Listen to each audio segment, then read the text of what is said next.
Welcome to this game of Mechabellum. As you can see here, I'm fighting against High Helder, and my options: Marksman, Speed, Fortified, and Rhino. And I was between Rhino and Marksman. I ended up choosing Marksman, even if Five Badgers are not my preferred shaft clear units. Marksman specs are always good. High Helder had a few options: Coast Control, I would never grab it. Aerial Specialist, really good start. Sliders and Marksman, you could go for Wraith. Sabertooth, not that great of a start, and Five Badger also not that great. But he does go for the Five Badger Specialist. Strange choice in my opinion. I would have went for the aerial spec. And looking at this, if he was going to be aggressive, it'd probably be on this side because there is no magnetic barricade. That's why I am putting my units here. Although there is a very detracting factor of my opponent going on this side. Haptifire Cannon. And look at his units. It's all small units, so they are all vulnerable to the Haptifire Cannon.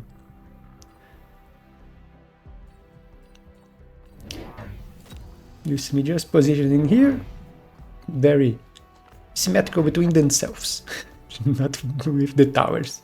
And then crawlers behind. And you see that I will even put the crawlers a little to the front here, behind the marksman. So we don't get insta-locked by anything if he goes very unoffensive. But he goes to the other side. So we are both recharging magnetic barricades on each side. And this tower here is not going to do much against crawlers. Although look at this.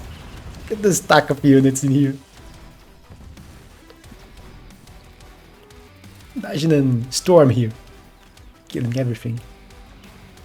For a Five Badger, though, to the Five Badger the units wouldn't have go that way forward. Because the Five Badgers have less range than the units.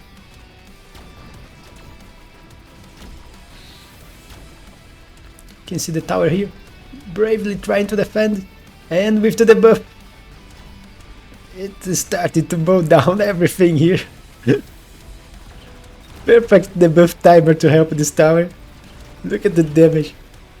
Now it will finally fall, but look at how much it killed. And even with the debuff here, I should still be able to win. Too many Five Badgers and one Marksman alive.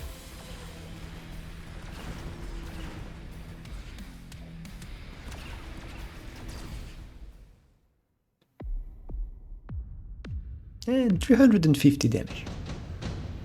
Now I get my level 3 marksman. And here we have options. Sledges could be useful. Storms could be great there, but arc lights. And since I don't like Five Badgers that much, and the game is offering me a high level arc light, that's my option. You see me grabbing and start mounting a defense on this side.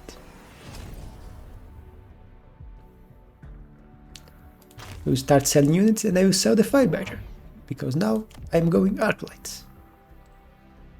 And the turret deserves to stay alive, although it probably won't be able to do the same this time, but it will be sold next round.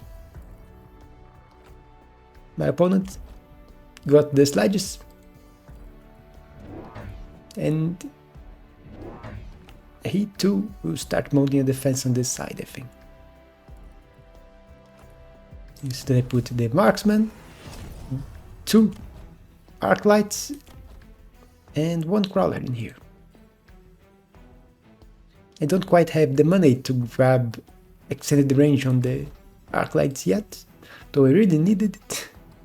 It would help give them more range than the void eyes. And just grab 1 more crawler. And I think I will float the money for the next round. Look here, my opponent also created a defense in here with the sledge, 2 void eyes and fangs. But I like a bit of shaft clear in my opinion.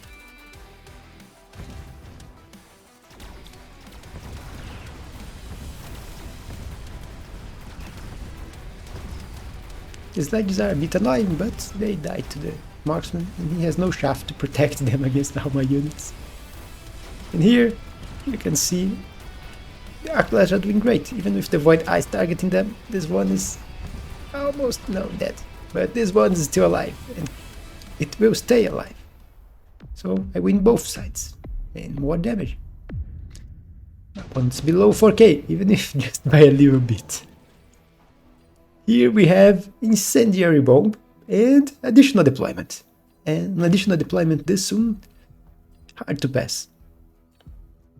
Even if my opponent is very vulnerable to Incendiary Bomb. Incendiary Bomb here would kill everything he has on this side. But I need money and I need more units, so not going for the spell. Now I finally grabbed Henge, finally the Hound Tree, and more Acolytes. I also sold the tower here that did nothing, at least last turn. On the first turn it did a lot, thanks to the debuff. And I am expanding my shaft clear, as you can see. Deal helpful for this Acolyte on this side here, so you can see top damage on the last round, almost 20k damage. And I'm grabbing Fangs. You see me putting a few Fangs, actually just one I think, in here. Want something to protect against missiles, so I put a bit more forward. So if you put a missile here, it will get the Fangs and not my 5 Badger and Marksman. On this side I'm not that vulnerable to missiles. Missile can't kill Acolyte. And I grab a defense enhancement.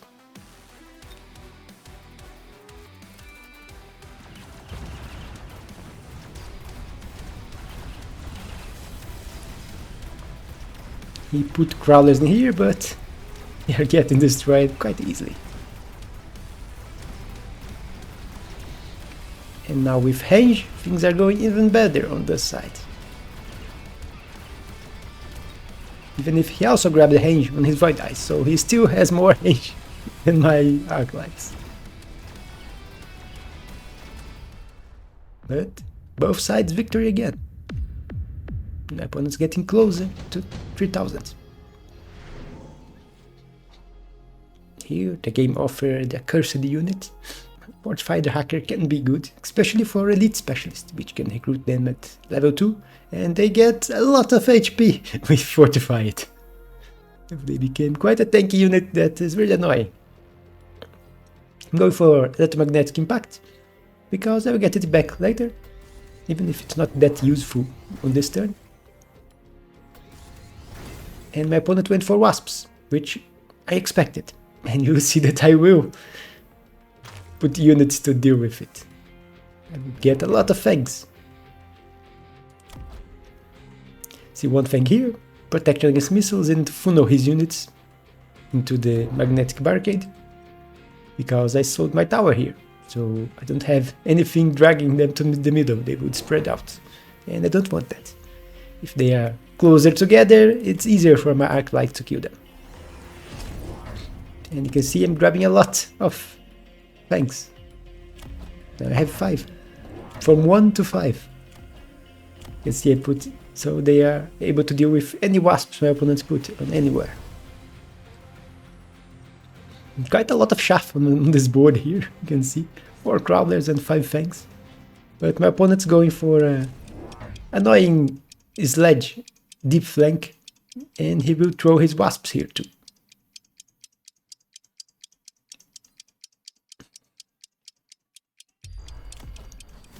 The problem with this deep flank is it's pulling a lot of my units, you can see here.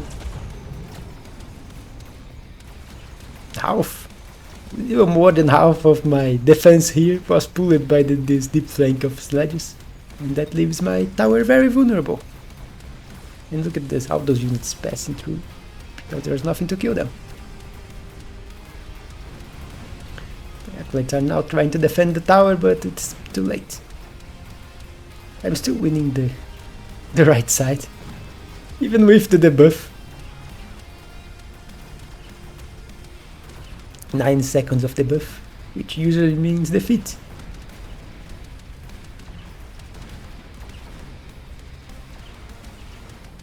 And it will be defeat because I have one marksman left. Let's speed this. Oh, no, not actually. There are a few things in here. Not that will make much of a difference. I'm gonna kill a few more Mustangs and die. Now just one tank running for the tower.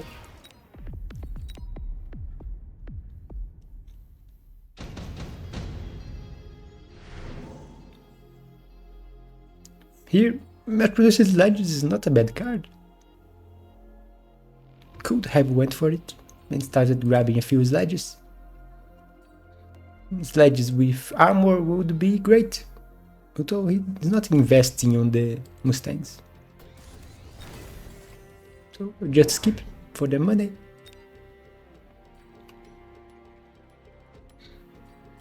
You'll see me grabbing one Rhino in here to deal with this flank faster. My opponent grabbed Barrier and the Sandworm. And on this spot he put the Sandworm. I don't quite have the units to kill the shield and the Sandworm. It's a 60,000 HP shield. My marksman is here, so it won't be targeting this side until it's very close to my tower. You'll see me going for Shockwave. The idea is his units are stacking a lot, so Shockwave will be devastating. Put one missile in here, in case he started to go in for a deep flank on this side too.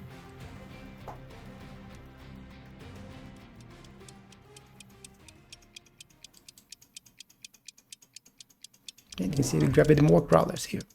So we have more units running forward. And also two arc lights. More to the front, so they won't turn to the deep flank. But there is this moving shield running towards my arc light.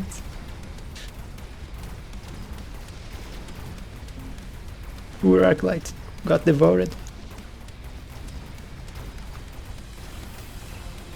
So I'm still fighting the shield. Now finally the shield is down, but my marksman's dead without even throwing a shot at the Sandworm. But the Sandworm is dying. I have high level arc lights, so they can kill the Sandworm even if it takes quite some time. Tower debuff, right in time. And it should be enough for my arc lights to win. Or not, because he's going to grab the buff now. The buff for him. So my poor arc light will die. You can see the void has the same range as my marksman. It's because I didn't get any attacks on the marksman. But still a victory, even with the surprise Sandworm here. And here we have Phoenix, which can solve my problem here, because it's a high level Phoenix, so it has a lot of damage. You see here, almost 15,000 damage per Phoenix. So they can kill the shield and the Sandworm quite easily if they manage to target the Sandworm. Which I was having a problem putting them here, because they were getting dragged by this deep flank. So getting a good position was not easy, and I had to put in way too more forward than I would like.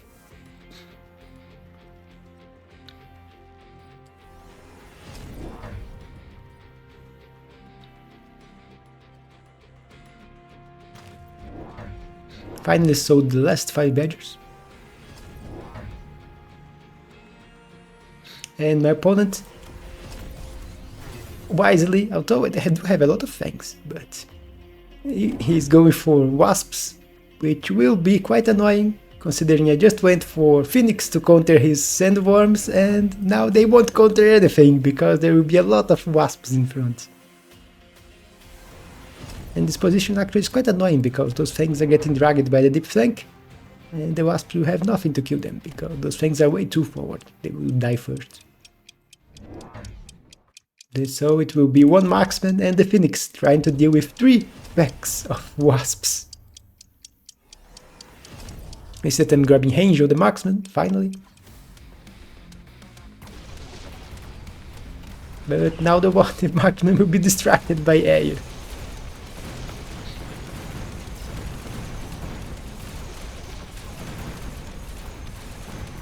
My acolytes are doing great against his ground, but the problem now is the air.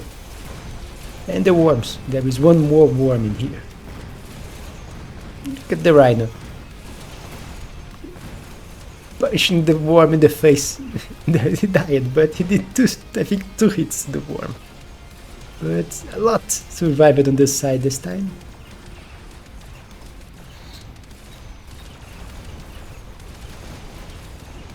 And I don't quite have a lot left. And he has still 2 worms in here. Debuff, great timing. Finally finished the wasps, so my marksman can target the worms, but debuff for him now. And both marksmen in one attack. And now there's nothing left to kill this worm. So, annoying worm managed to win this round. So, only the worm survived. Here, orbital bombardment. And in this case, hard to refuse an orbital bombardment. Look at how many units my opponent has here. And a lot of wasps, which he can protect. My opponent went for the steel ball production. Another item for the worms, and both are level 2 worms now. So quite annoying. Double the HP, and he even grabbed armor enhancement, so triple the HP of a level 1 worm. You see me grabbing Mustangs to try to deal with the wasps. Even if I will have the bombardment this time. My opponent grabbed the range on the wasps, so now they are protected against fangs and won't be targeted as easily, even my Mustangs, because I didn't grab AA, I just grabbed range enhancement this time.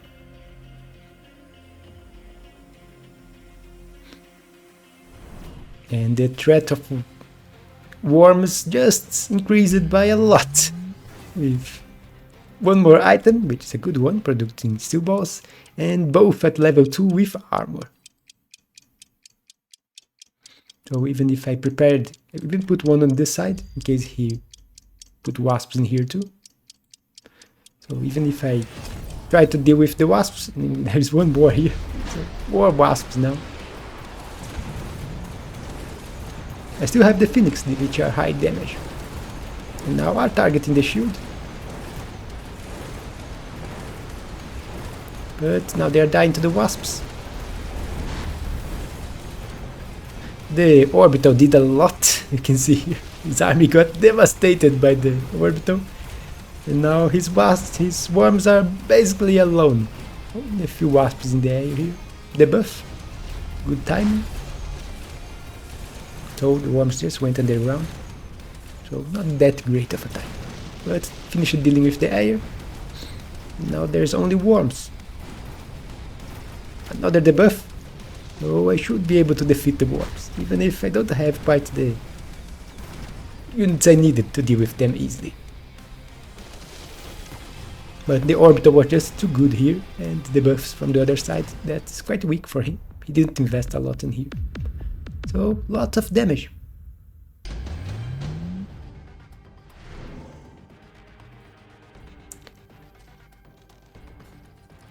Here, underground threat looked like the best one for me. I could try to go for a saber-tooth play, but the bombs are already level 2 with armor. I have other ideas on how to counter it. I just throw a underground here, try to pull his units, and so I can get to his tower even faster. And balls. If you have a very high HP target, which is melee, so it will get close to your units, balls with range can work really well. You'll see that he grabbed more worms and the item, heavy armor to the worm, but I will grab one ball and put here, I think, with my last deployment, just for safety, because I was like, there was a item on this one, he's investing on the worm, there's stacks already, so good chance that he will put on the other side too. Finally start investing here, and he did. You can see wasps in here. This time he invested everything on the right side.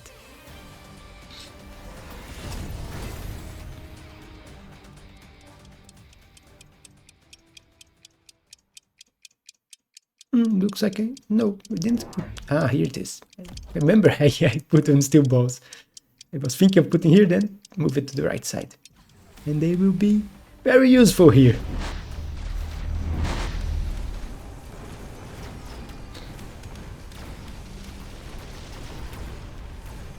You can see, instantly targeting one worm.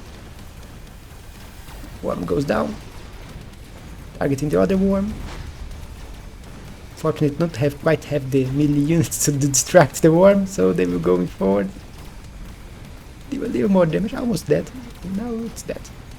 The other side also went quite easily, and with the balls, suddenly things are going much easier.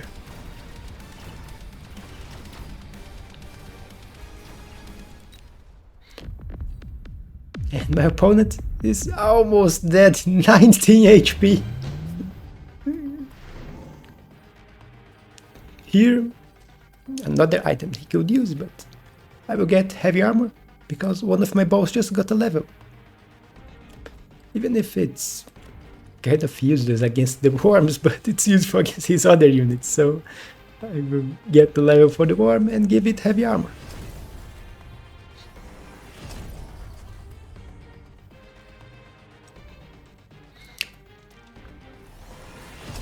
Now, underground threat, because his shaft clear is not very good at killing crawlers. You can see, his shaft clear is actually really bad. I was maybe thinking on going electromag on the marksman to disable the attacks on the worms, but I didn't have marksman on this side of the board here. I would need to buy marksman and put here, so I delayed it, and maybe if I needed it, if he managed to win and I really needed it, I would get it on the next round. I just went AA, finally on the Mustangs. Actually, I think I did it last turn, or it was this turn.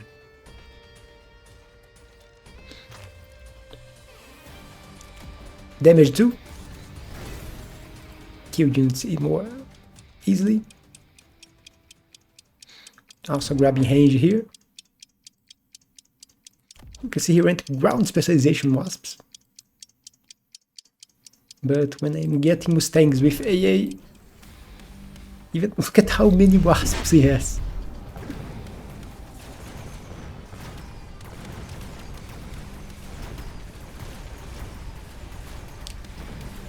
Ball's doing really great. You can see I put more shaft in here.